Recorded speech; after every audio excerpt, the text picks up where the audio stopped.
Hey, it's been a while since you've seen my face, right? You're probably wondering why I'm outside, and that's because I went broke by in-app purchases. Remember last episode when I talked about Asphalt 8? I wasn't kidding when I said the game was pay to win. Well, since I can't make rent because I'm living outside, I might as well talk about something positive, right? Not to get more views or money or anything. It's just because, like, it's kind of You like Sonic Mania? Of course I like Sonic Mania. I never met anyone who doesn't like Sonic Mania. Like, what do you mean you don't like that game? Sonic Mania will always be one of my favorite Sonic games that I could come back to. And before you ask, yes, it is top 5 for me. So, let's not waste any more time, since it's pretty cold outside. My name is Fusion, and Sonic Mania is a modern masterpiece.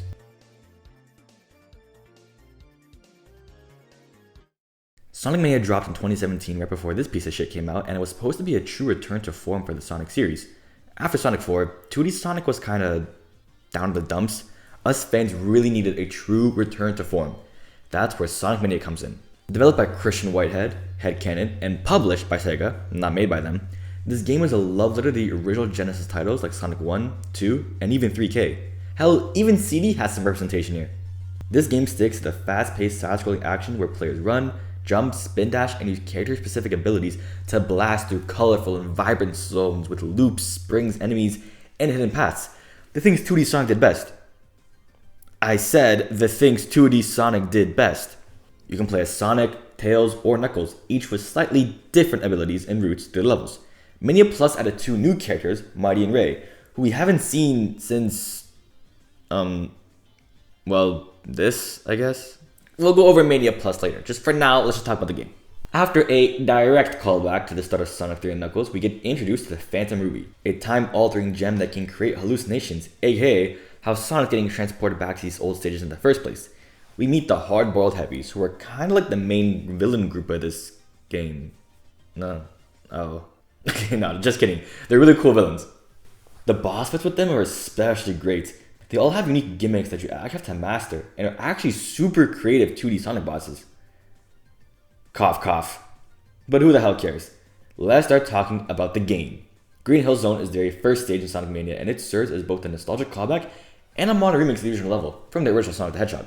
Now, Act 1 of all these levels are taken straight from their respective game, but Act 2 kinda shakes things up a bit. Like, Act 1 keeps the iconic bright green grass, the checkerboard dirt pattern, the palm trees, sunflowers, and the vibrant blue skies that define classic Sonic. While Act 2 goes for a more mellow, kind of sunset look. Much more relaxed. Everything is more detailed and smoothly animated compared to the 1991 version back on the Dreamcast. But Dreamcast? No, what am I saying? No, Genesis. The background has added depth, more environmental effects, and small animated touches that make it feel more alive, rather than just recreated for the sake of being recreated. One drawback that doesn't hurt the game that much, but more for me, is I was low-key kinda tired of returning stages. Like, Sonic Generations was awesome, but if we just alter the story a bit, we're going back to these levels for the same reason. All the stages end with a boss, just like Superstars. However, when Superstars had giant wait times to hit the bosses and were just overall bad ideas, over here, they're almost perfect. Not like the absolute jokes that were in Sonic CD, but more like the Sonic 2 bosses. No long wait times, amazing ideas and design, and it goes down relatively fast for some new players to take down. Chemical Plant being the second stage in the game just makes sense, you know? The zone keeps its neon industrial aesthetic, bright pink and purple chemicals that I'm still scared of today, metallic platforms, pipes, and growing machinery. Everything is just animated better. This is especially evident with the gel in Act 2. Chemical Liquid looks more dynamic and reactive compared to the Genesis version. The second act's boss is proof that this game was made for the fans. A full Dr. Robotnik's Mean Bean Machine inspired boss fight. What the hell? Mixed in with some Puyo Puyo 2, oh my god, this game is so good. This game was a true love letter to fans. I wonder what the game that comes after this would be like. Studiopolis is a great surprise because it's our first brand new zone. Studiopolis is set inside a flashy, retro-inspired TV movie studio. The entire level feels like you're running through a live broadcast production. The color palette is vibrant and energetic, mixing bright yellow, purples, and blues and neon highlights. It just feels so good. Running through this level feels like a love letter to the early 80s and 90s media culture. And the music. Oh my god, the music.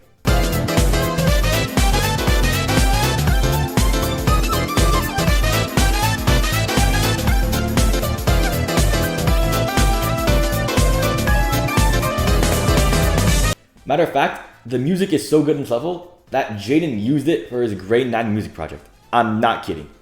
This is probably a somewhat hot take, but I'm not the biggest fan of Flying Battery. I know, I'm not a LARPer. I swear, this level's still an 8 out of 10. Hell, there isn't a single bad level below that. But Act 2 just kinda rubbed me the wrong way. The bottomless pits, the unclear passageways to the stage, like the pulley mechanism things, whatever they're called. And there's, oh, yeah, I should probably talk about this too, huh? You see this thing in Eggman's spider machine? Well, people really thought this was a new character of Eggman's before the game came out. But it's just him upside down. Fun Sonic trivia for you, I guess. Pretty sure her name is Omelette or whatever. Press Guardian. I have beef with everybody who hates this zone. Something that Superstars did that I hated, shameless plug, was that, yeah, it was original zones, but it was just such basic environments. Like, wow, the grass level, the water level, the desert level. Cyber Station is really only the unique zone design-wise from that game.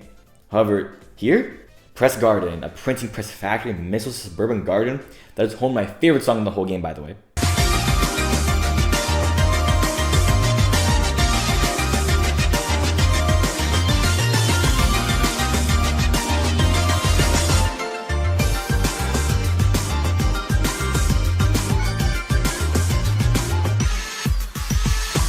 Mirage Saloon being a desert level combined with a bar, and Titanic Monarch, we'll just talk about that one later. If you're really asking if combining two unrelated things is grounds for a unique level, then, well, yeah, it is. You fucking stupid. That's what uniqueness is. Combining cool stuff to make new stuff. Anyway, Press Garden is great. People seem to hate Act 2 because of ice physics, but I don't see it. I love both acts a lot. Plus, I can take the cold. I should know. I don't have a house. Stardust Speedway and Hydrocity both are amazing zones from their respective games and are represented absolutely beautifully here. Hydrocity, yes, Hydrocity, is set in ancient underground ruins filled with rushing water chemicals, stone structures, and mechanical water systems. A lot of people don't know why it's called Hydrocity. Well, some more song trivia for you. Hydrocity is not a hydro city. It's a mix of the words hydro and velocity. Ergo, Hydrocity. I mean, come on, what's so city about this? Mirage Saloon is one of the more unique zones gameplay-wise. Not because of the airplane section in Act 1, reminiscent of Sky Chase, or the Bark being a fan cameo in Act 2. It's because Knuckles has an entire separate version of it, ergo, Sonic 3K. While Sonic and Tails start Act 1 flying in an airship, Knuckles begins on the ground in the desert, giving him a totally unique version of the stage. His route focuses more on grounded exploration of the breakable blocks, underground paths, and vertical sections that take advantage of his gliding and climbing abilities.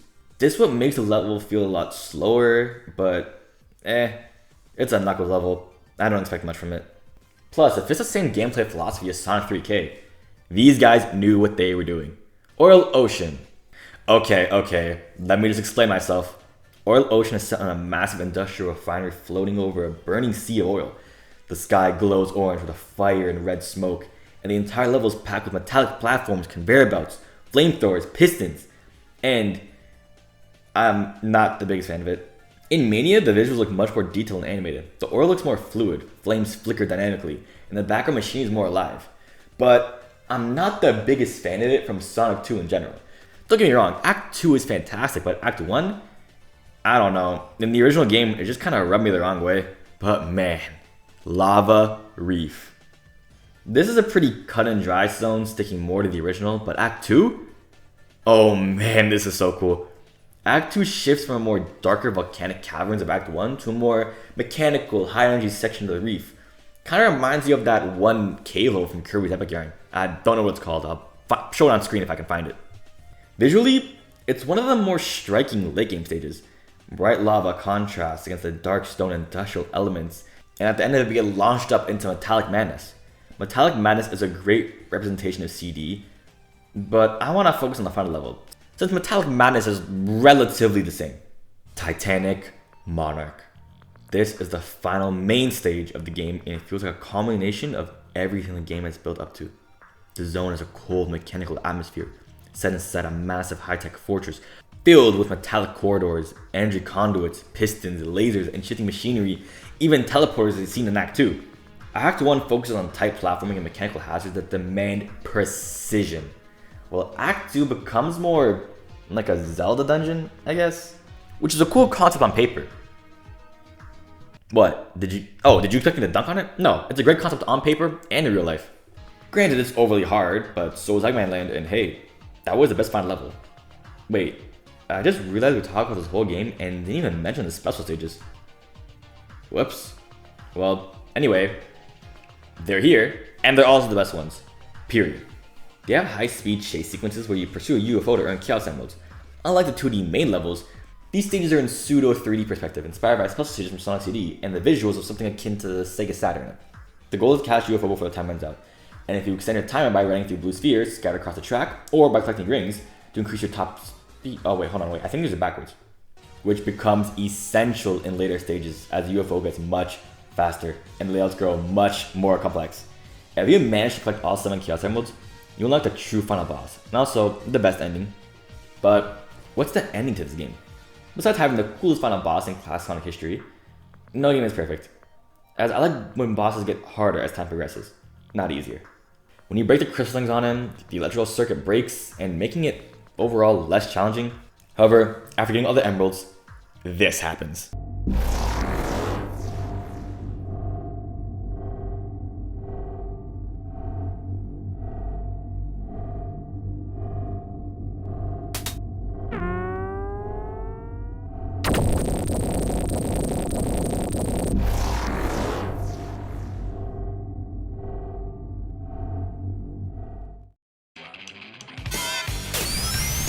Egg Reverie Zone is a short but intense boss-focused level that takes place on a surreal cosmic dimension, filled with shifting colors and abstract space-like visuals. Unlike traditional zones, there is no long platforming section. The entire focus on this level is the multi-phase boss fight. In this fight, Sonic uses his super form while trying to beat the Phantom King and Eggman at the same time. The powerful Heavy King who turned on Eggman wants the ruby all to himself. The encounter is fast, chaotic, and visually flashy, requiring constant movement and ring management to survive. Granted, it's still a classic Sonic super boss fight, so how complex could it be? But Egg Reverie acts as the game's ultimate payoff, delivering a dramatic, high-energy conclusion that feels bigger and more explosive than the standard ending path. This even feels better than the ending of Superstars. And the ending of the game is just so funny to me, because this game alludes that it was a prequel to Sonic Forces. I just find that so funny. They really thought they were doing something here. Oh my god! Well, that was Sonic Mania. Man, this game understood the assignment. Holy shit. This is a game made by fans, for fans. Yeah. Outside. This game's kind of like, yeah, I don't like anime enough to make a reference, but you understand what I'm trying to say, right? But don't worry. All this is just temporary. I'll be back inside in no time. Hopefully. But for now, I'll just say what I always say. I've been Fusion, and Sonic Mania is a modern masterpiece. Thanks for watching. It's gonna be a long night, huh?